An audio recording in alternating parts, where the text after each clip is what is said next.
Hey everybody, it's Matt with Max Video, and today we are doing a movie review on the highly anticipated Fantastic Beasts and Where to Find Them. Now, this is, for those who have never heard of this movie for some reason or another, it is a movie that takes place in the Harry Potter universe during the 50s. So it's kind of a prequel, technically. It takes place before the events of the other movies, but it stands on its own. It doesn't really feed off of anything that the Harry Potter movies worked with, other than the a slight amount of lore and a few other things that we'll get into later.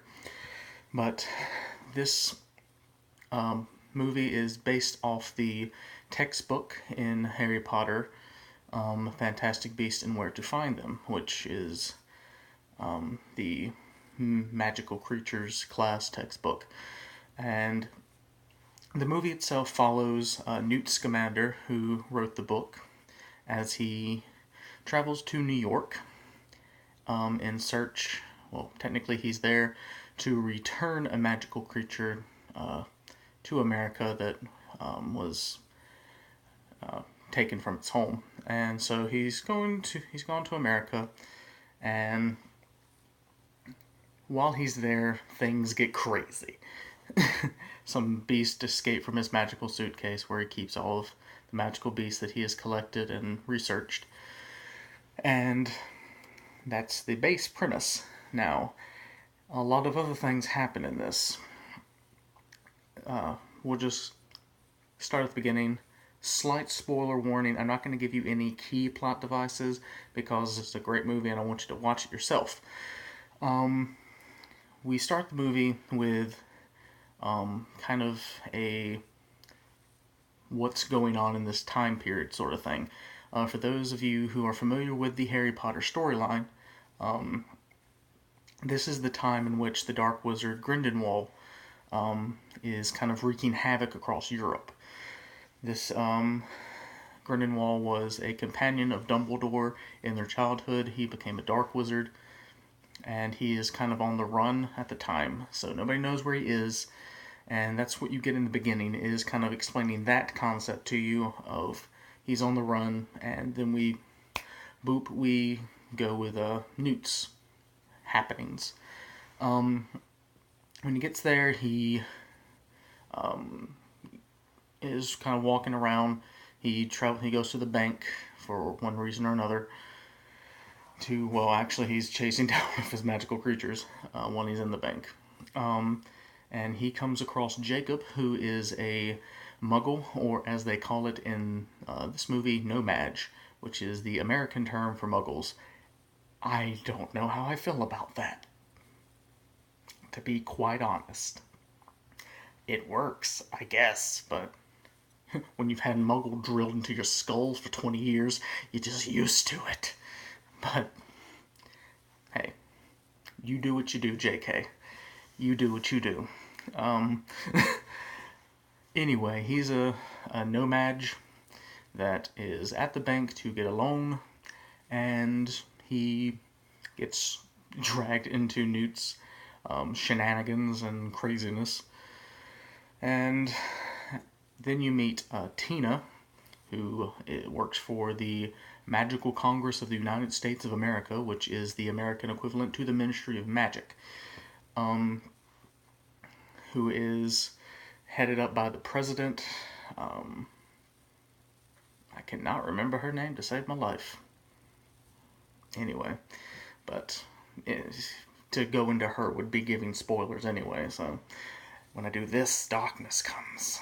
I can control darkness. But, so the two of them, Tina gets them and takes them to the Congress, and things happen. But yeah, that's about all I can really tell you without spoilers, so if you listen from here on out, you might get spoilers. That's what happens. So, spoiler warning from here on out. We're giving you 4 minutes again. Have at it.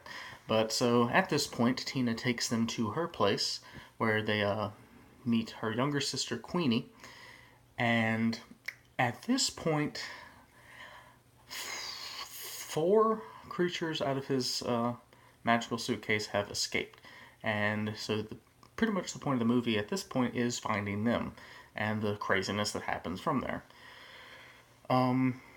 After that, you are kind of introduced. Well, you're introduced to them early, but you really get to the backstory and the side story of Second Salem, who is a human organization that is trying to hunt down and kill witches and wizards. It's, Salem. Makes sense. After their introduction, you one of the members of it, Credence, is some plot devices are revealed about him, and yeah, that's the movie. Is essentially Newt, Jacob, and Tina trying to find these monsters, and you learning things about Credence and the Second Salem. That's all I'm going to tell you, because, again, I want you to watch the movie, and then we can talk about it if you want in the comments below. But overall, this is a great movie. This is J.K. Rowling's first screenplay that she herself has written, and she did a great job, in my opinion. The same director that directed the Harry Potter movies came back for this one, so it gets the same feel, the same whimsical nature that the Harry Potter movies conveyed and delivered for us. So that's great. Their casting choices, I feel, were very good. Again, spoiler, Johnny Depp plays Grindelwald, and I was skeptical about that to begin with. I mean, if you think about it, Johnny Depp is a great actor. He's very diverse in his acting ability, but I didn't know if he would do well. Granted, it was only a matter of time for him to be in one of these movies, considering Helena Bonham Carter was in the Harry Potter universe, and they seemed to be stuck at the hip. So it was only a matter of time before he got casted into one of these movies.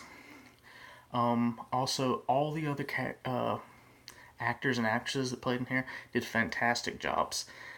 There were great dramatic moments, great comedic moments. All of them conveyed fantastically. Overall, I would say this is a great start to something new, because there's going to be sequels to this. Without giving away the ending does lend itself to sequels. And J.K. Rowling herself said in an interview that she thinks that, this series could go on for a good while. Maybe up to 6 movies, which I think's great, because I know me, when the last Harry Potter movie came out, it's like I ripped my heart out and threw it. I've been a big fan of Harry Potter ever since I was a kid. Actually, the stand in which this phone lays upon is one of the Harry Potter books. You don't believe me? Goblet of Fire. But, that being said, the movie itself, it flows well. There are slow moments, but they build to the story.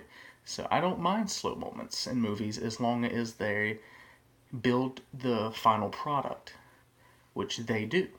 The music is spot on, just like you would expect out of a movie from the Harry Potter universe. As we've come to expect from the other movies, they delivered everything again in this one.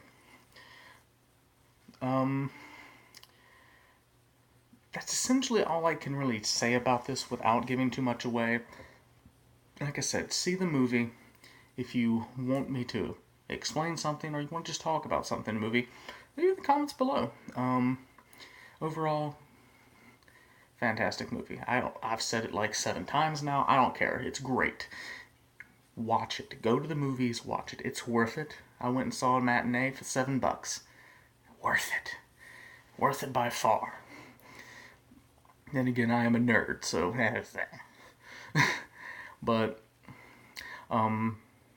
that's all for this video, guys. If you like this, if you like my movie reviews, please like and subscribe. I try to do them when new movies come out, so that we can talk about it. That's what I want this community to be, not just me reviewing things and telling you stuff, but having an actual conversation about it. So, like and subscribe. If you do have an opinion about the movie that you would like to share, throw it in the comments below. I do my best to respond to everybody's comments. I think I've done that so far. And I'm not sure if I'm going to be posting this Monday or Wednesday. If it's Wednesday, happy Thanksgiving to everybody. And if it's Monday, well, happy Monday. I don't know. But that's all for me, guys. I'll see y'all in the next one.